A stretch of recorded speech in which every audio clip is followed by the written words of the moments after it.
Pourquoi tous les élèves n'entrent-ils pas, ou souvent de façon inappropriée eu égard aux attendus des enseignants, dans le type de jeu qui leur est proposé à l'école? L'approche didactique en termes de contrat permet de comprendre que l'absence d'arrière-plan commun empêche l'action conjointe, mais les évidentes difficultés de caractère épistémique semblent corrélées avec d'autres, d'ordre relationnel cette fois. Nous voudrions contribuer à une meilleure connaissance des arrière-plans qui sous-tendent des apprentissages qui, réussis ou manqués, plongent leurs racines dans des contextes plus larges que ceux des situations observées. Didactique et sociologie sont des appuis pour cela, la première en modélisant le jeu mais aussi la manière dont les joueurs, élèves et professeurs y entrent, la deuxième en s'intéressant aux contraintes de situation que les acteurs tentent d'aménager à leur avantage. Dans cette communication, nous prêtons plus particulièrement attention à la topogénèse.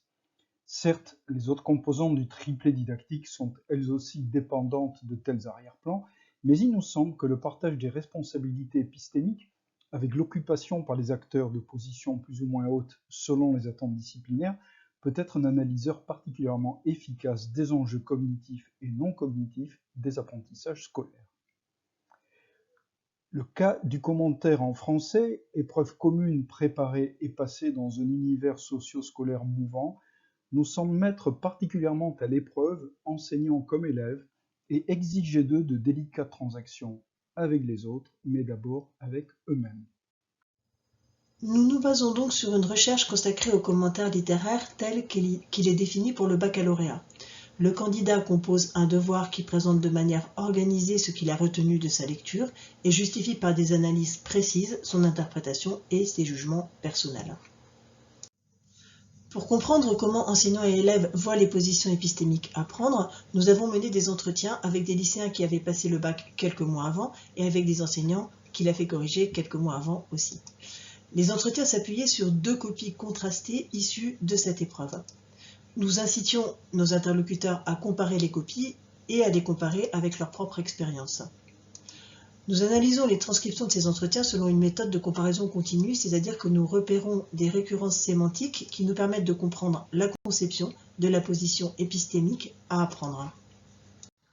Pour identifier ces conceptions de nos interlocuteurs, nous nous appuyons sur la recherche en didactique de la littérature qui fait apparaître 2 conceptions possibles de la position épistémique du commentateur. Commenter, ça peut être mettre en forme une lecture distanciée, objective. Le commentateur a alors pour fonction de décrypter un sens considéré comme caché à l'intérieur du texte. Mais commenter, ça peut être aussi mettre en forme une lecture littéraire, c'est-à-dire une transaction du lecteur avec le texte. Le commentateur a alors pour fonction de co-construire un sens qui n'est donc pas considéré comme inhérent au texte. On peut penser que le sujet empirique doit mettre beaucoup de lui de ce qu'il est vraiment dans la transaction, qu'il doit beaucoup participer ou qu'il doit mettre beaucoup de l'analyse du texte et moins de lui, mais en tout cas, il y a toujours transaction, participation à la création de sens par le sujet lecteur.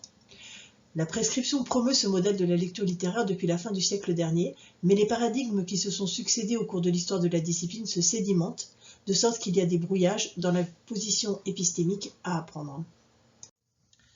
La topogénèse du contrat didactique doit évidemment être différente selon les conceptions de l'activité à apprendre. Quelles sont les conceptions selon nos interlocuteurs? Donc, ils définissent 3 positions épistémiques différentes du lecteur-commentateur, comme candidat, comme personne et comme élève. Comme candidat, il faut masquer toute implication subjective visible. Par exemple, dans une des copies, on a la formule « selon moi » à laquelle plusieurs de nos interlocuteurs réagissent. Stéphane, élève de terminale L, dit « La personne a écrit « selon moi », on ne peut pas écrire son ressenti ». Solène, enseignante, est d'accord. Le « selon moi » montre que le code de l'exercice n'est pas totalement compris. Comme personne lectrice, au contraire, on s'émeut et on admire, comme dit Nabou qui dit d'un poème « Waouh, c'est magnifique, je l'ai toujours en fond d'écran ».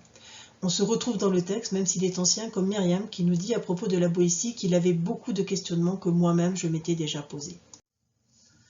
Lire comme élève, dans le modèle de la lecture littéraire, c'est justement apprendre à concilier ces 2 identités de lecteur. Faire de soi, comme personne lectrice, une instance sémiotique à même de nourrir le processus interprétatif, mais simultanément objectiver, comme élève lecteur, le matériau ainsi obtenu pour en analyser finement les sources dans le texte, grâce à des savoirs et des outils spécialisés. Et finalement, on apprend à effacer, comme candidat, les traces visibles de la subjectivité dans la rédaction du commentaire du baccalauréat. C'est évidemment une position épistémique difficile. Certains très bons élèves parviennent à définir parfaitement cette position. Sophia, qui a eu 20 au bac, nous dit par exemple que commenter, c'est dire non seulement quel effet le texte a voulu produire sur les lecteurs, mais quel effet aussi sur nous ça a produit justement, vraiment ce que nous, quand on a lu, ça nous a fait. Mais elle considère que simultanément à cette application de la personne, des apprentissages spécialisés sont nécessaires puisque pour un bon commentaire, il doit y avoir une certaine finesse dans l'analyse qui reste avec des outils scolaires et littéraires. Elle sait qu'au bac, il faut respecter le code de l'énonciation impersonnelle, mais il est bon de garder la trace discrète de quelque chose d'un peu pétillant de soi-même. On a donc bien dans sa conception de la position épistémique à tenir une conciliation réussie de la personne lectrice, de l'élève et du candidat. Sophia dispose des arrière-plans qui lui permettent d'entrer dans la topogénèse de l'apprentissage de la lecture littéraire. Mais qu'en disent nos autres interlocuteurs? D'abord, pour ce qui est de la conciliation du candidat et de la personne, pour la majorité des lycéens, c'est un interdit. Guénaboud nous dit par exemple qu'il ne faut jamais, au grand jamais, faire état de ses émotions au bac. Pour une partie des enseignants, c'est un souhait impossible. Pour Charlotte, donner sa place au sujet lecteur en commentaire, évidemment, j'en rêve. Mais, comme le dit Marie, il y a des collègues qui massacrent les élèves dont la copie prendrait un peu trop de liberté interprétative. Donc les élèves doivent être prudents, pas de lecture subjective visible.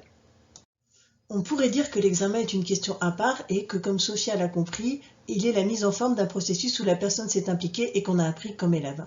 Qu'en est-il justement d'après nos interlocuteurs pour l'élève en apprentissage? Pour la majorité des lycéens, donner place à la lecture de la personne, c'est une erreur ou un interdit. C'est une erreur pour Manon d'après ce qu'elle dit qu'on lui a appris. Chercher ce qui était implicite, tout ce qui était caché. D'après elle, on lui a appris à décrypter un sens déposé dans le texte et non à mener une transaction avec le texte.